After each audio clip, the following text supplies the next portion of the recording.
बाबा साहब संविधान तो दे गए, संविधान लागू भी हो गया, मगर आज भी इस देश में लोग कहते हैं कि मनुवादी सोच जो है, मनुस्मृति जो है वो वापस लागू होनी चाहिए। हाँ, तो जो ऐसा कह रहे हैं वो अपने दिमाग में से पहले तो गलतफहमी निकाल दें।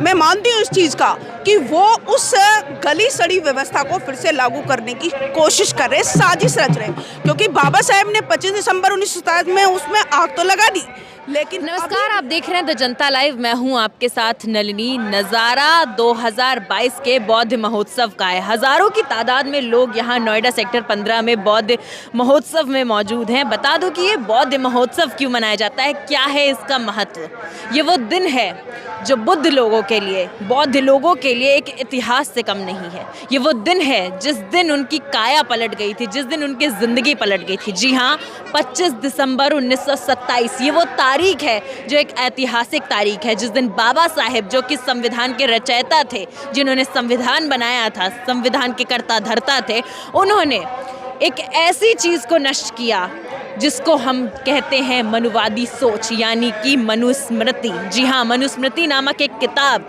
जो मनुवाद के ऊपर थी, जिसके ज़रिए पूरी ही समाज में जाति की कूच नीच सारी चीज़ें दरकिनार करके बाबा साहेब ने मनुस्मृति को जलाया और बोला कि इस समाज में हम जिंदा एक समान होते हैं, हम पैदा एक समान होते हैं, हम मरते एक समान हैं, तो हम जिएंगे एक समान क्यों नहीं। ये सोच लेके बाबा साहेब ने मनुस्मृति को नष्ट किया और कहा कि हम अपने उसूलों से जिएंगे, किसी मनुस्मृति पे नहीं जिएंगे, किसी मनुवाद के चलते नहीं जिएंगे। और उस दिन से इस दिन को एक त्यौहार, एक उत्सव के रूप में मनाया जाता है। बहुत लोग तो इसे अपनी आज़ादी के रूप में मनाते हैं। इस पूरे जनसैलाब को आप देख के अंदाज़ा लगा सकते हैं कि ये दिन इन लोगों के लिए किसी उत्सव, किसी त्यौहार, होली दिवाली से कम नहीं है। बेहद हर्षोल्लास के साथ लोग इस दिन को मनाते हैं, बाबा साहब को याद करते हैं और उनके द्वारा दी गई इस आज़ादी को याद करते हैं। पहुँचेंगे लोगों के बीच, लोगों से बातचीत करेंगे और उनसे जानेंगे कि इस दिन का उनकी ज़िंदगी में क्या महत्व है। और बौद्ध महोत्सव में हमारी मुलाकात शकुन बौद्ध जी से हुई है। मैम, सबसे पहले आपका हमारे चैनल में स्वागत है। और क्या महत्व है इस दिन का आप लोगों की ज़िंदगी में, ये आपके मुंह से जानना चाहूँगी। सबसे पहले आपका बहुत बहुत साधुवाद और आपके चैनल का बहुत बहुत साधुवाद कि वो यहाँ पर कवरेज करने आए और इतने भव्य प्रोग्राम को आपके चैनल के माध्यम से लोग देखेंगे, तो उसके लिए मैं आपका बहुत बहुत साधुवाद करती हूँ। मेरा नाम शकुन बौद्ध है और मैं गाजियाबाद से हूँ। तो आज का दिन मेरे लिए बहुत बड़ा है। वो काला कानून जो बाबा साहेब ने 25 दिसंबर 1927 को महाराष्ट्र के रायपुर जिले में आग के हवाले कर दिया, वो कानून जिसमें पूरे SC ST OBC यानी कि उस टाइम के जो शूद्र थे वो आज के SC ST OBC और महिलाएं वो सारी महिलाएं, चाहे वो किसी भी कैटेगरी की हों, चाहे वो ब्राह्मण हों, क्षत्रिय हों, वैश्य हों, शूद्र हों, तमाम वो महिलाओं से वो अधिकार छीने गए थे। और सबसे बड़ा अधिकार जो शिक्षा का अधिकार होता है, शिक्षा, क्योंकि शिक्षा सवालों को जन्म देती है और शिक्षा से ही दूर कर दिया गया ताकि वो लोग अपना इतिहास न जान लें। तो उसमें लिखा हुआ था कि वो जो बुक थी उसमें लिखा था कि यदि शूद्र और महिलाएं यानी कि नारी यदि ज्ञान का एक शब्द भी सुन लें तो उनके कानों में पिघला हुआ शीशा डाल देना चाहिए। यदि ज्ञान का एक शब्द पढ़ लें तो उनकी जीभ को काट देना चाहिए। यानी कि ज्ञान से दूर रखा हुआ था हमारे पूरे समाज को।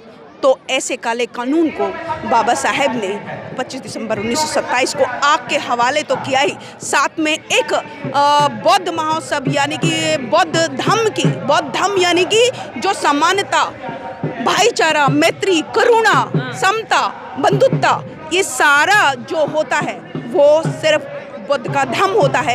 इसीलिए मनुस्मृति को जलाकर बाबा साहब ने मनुस्मृति को जलाया, इस देश में जो कानून जो लागू था, लेकिन उन्होंने एक सड़ी गली व्यवस्था को तो जलाया ही जलाया, साथ में उन्होंने एक अच्छी व्यवस्था भी दी संविधान के रूप में। और हम तमाम नारी जाति को और SC ST OBC को, जो कि वर्षों से जिनका शोषण हो रहा था, उन सब को तमाम वो अधिकार दिला दिया जिनसे उनको वंचित रखा गया जी, था। बाबा साहब संविधान तो दे गए, संविधान लागू भी हो गया, मगर आज भी इस देश में लोग कहते हैं कि मनुवादी सोच जो है, मनुस्मृति जो है वो वापस लागू होनी चाहिए। हाँ, तो तो जो ऐसा कह रहे हैं वो अपने दिमाग में से पहले तो गलतफहमी निकाल दें। मैं मानती हूँ इस चीज़ का कि वो उस गली सड़ी व्यवस्था को फिर से लागू करने की कोशिश कर रहे, साजिश रच रहे, क्योंकि बाबा साहेब ने 25 दिसंबर 1957 में उसमें आग तो लगा दी, लेकिन अभी भी लोगों के दिमाग में मनुस्मृति है, तो उस मनुस्मृति के तहत वो साजिशें रच रहे हैं। इसीलिए कभी छोटे से बच्चे को मटका छूने पर भी मार दिया जाता है, मूंछ रखने पर मार दिया जाता है, घोड़ी चढ़ने पर भी उनको विरोध किया जाता है। तो ऐसे जो लोग हैं, जो ऐसी जो सोच रखते हैं, वो आज भी इस देश को बांटना चाहते हैं।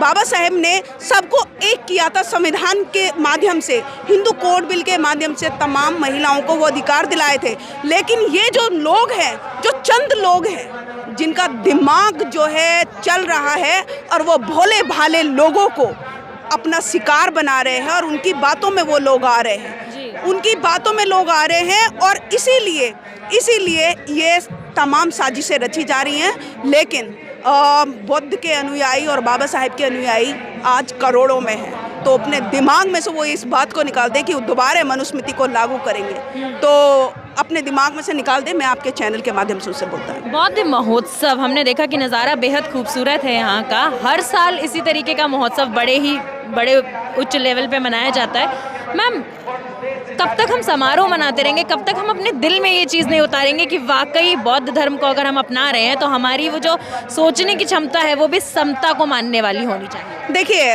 आज जितने भी यहाँ पर आप लोग देख रही हैं वो सारे बौद्ध धर्म को मानते हैं, अम्बेडकर अनुयायी हैं और वो समता स्थापित करना चाहते हैं।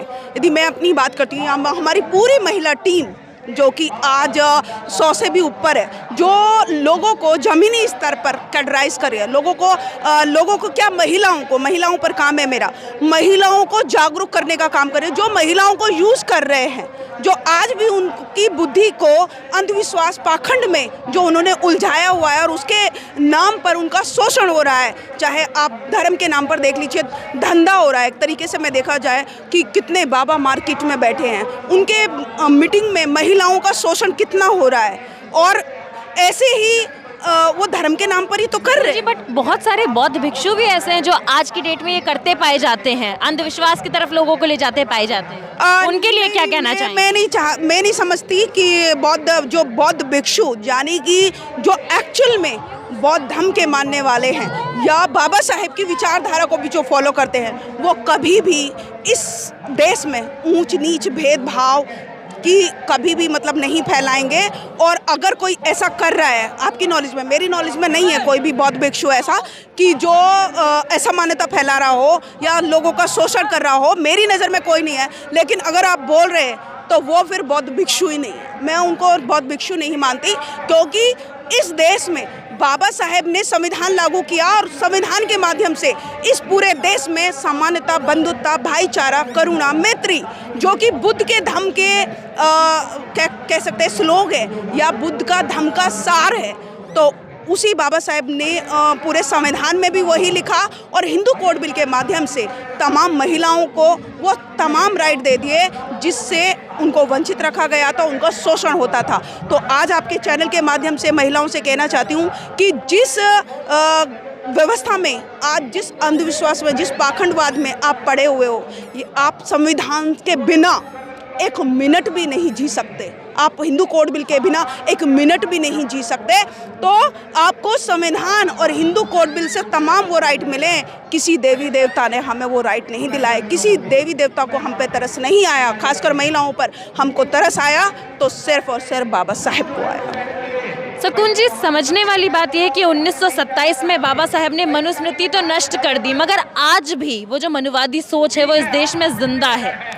यही तो विडंबना की बात है। वो कहीं ना कहीं हमारे समाज का भी मैं दोष मानती हूँ, क्योंकि आज वो तो थोड़े से लोग हैं, हम बहुत सारे लोग हैं, यानी कि अगर देखा जाए तो SC ST OBC माइनॉरिटी मतलब 85% में गिना जाता है। लेकिन उनके घर में वो भले ही बाहर सोच उनकी अम्बेडकरवादी हो, बुद्धवादी हो, लेकिन वो अपने घर में उस चीज़ को शेयर नहीं करते और अपनी महिलाओं को ऐसे कार्यक्रम में नहीं लेकर आते हैं या महापुरुषों की विचारधारा से नहीं तराशते, जिसकी वजह से मैं समझती हूँ कि आज भी वही सोच बनी हुई, क्योंकि महिलाओं को कुछ ज्ञान नहीं, कुछ नॉलेज नहीं। और मैं ये समझती हूँ कि एक परिवार की अगर महिला बदलती है तो घर का माहौल बदलता है, घर के बच्चे बदलते हैं, और अगर घर के बच्चे बदलते हैं तो समाज बदलता है, और समाज बदलेगा तो बदलेगा देश।